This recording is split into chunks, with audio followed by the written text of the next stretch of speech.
Comme vous devez peut-être le savoir, en 1900, Paris était sur le point d'accueillir les Jeux Olympiques et l'exposition universelle. Il était donc crucial de faire une bonne impression, tant au niveau local que mondial. Face à ces enjeux, une décision a été prise en 1895, la création d'un réseau souterrain limité à la capitale. La même année, un ingénieur au nom de Fulgurance Bienvenu a présenté un projet de chemin de fer souterrain électrique, qui a été validé en 1898. Dès lors, les consignes étaient claires. La première ligne devrait être mise en service dans les 2 ans qui suivent. Dans un premier temps, le réseau était exploité par les rames M1, qui étaient des rames à la conception rudimentaire, culminant des défauts de puissance et une mauvaise isolation des équipements électriques. C'est malheureusement ces rames aussi conduit à l'incident du 10 août 1903 sur la ligne 2, incident qui a coûté la vie de 83 personnes. Cela conduira à l'arrivée de nouvelles rames en 1908, les Sprague-Thompson. Bon, en gros, les Sprague-Thompson incroyables en 1908, vieillots en 1950. De plus, l'arrivée des rames sur pneus de la ligne 11 entraîne un lot de Sprague-Thompson vers la réforme. À cette époque, la RATP envisageait de convertir toutes ces lignes fer en pneus pour des raisons de performance. Ils ont commencé par les lignes 1 et 4, mais cela s'est avéré coûteux et long.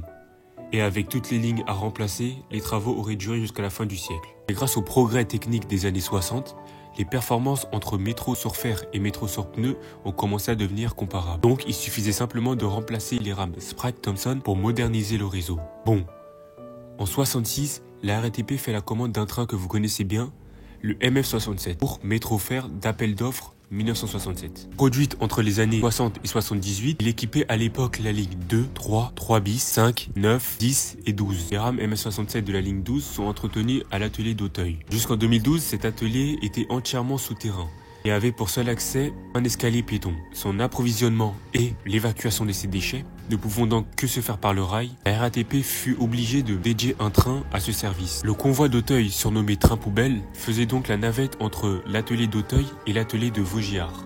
Le train a été radié. Bon, tiens, pendant que l'on parle de train radié, parlons du Zébulon. Le Zébulon avait des caractéristiques techniques très proches des MF67, mais se distinguait par ses caisses de forme et de dimensions particulières. Une des idées derrière la conception du Zébulon était d'utiliser l'acier inoxydable pour les caisses, avec l'espoir que cela permettrait de réaliser des économies en limitant la nécessité de peindre les rames. Cependant, malgré ces avantages, le Zébulon s'est avéré moins pratique à entretenir que les rames MF67 classiques. En conséquence, il a été retiré du service commercial. Bon ben, je crois qu'il est temps de passer au...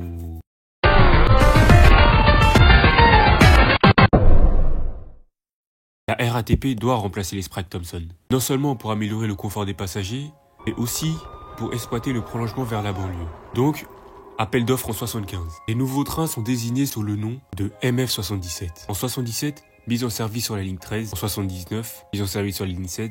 Et en 80, mise en service sur la ligne 8. Oui, c'était court. Pour préparer la nouvelle génération de métro des années 2000, la RATP a conçu un prototype, BOA. Ce projet visait à tester 2 innovations technologiques. L'intercirculation intégrale entre les voitures pour une meilleure répartition des passagers et l'essieu orientable.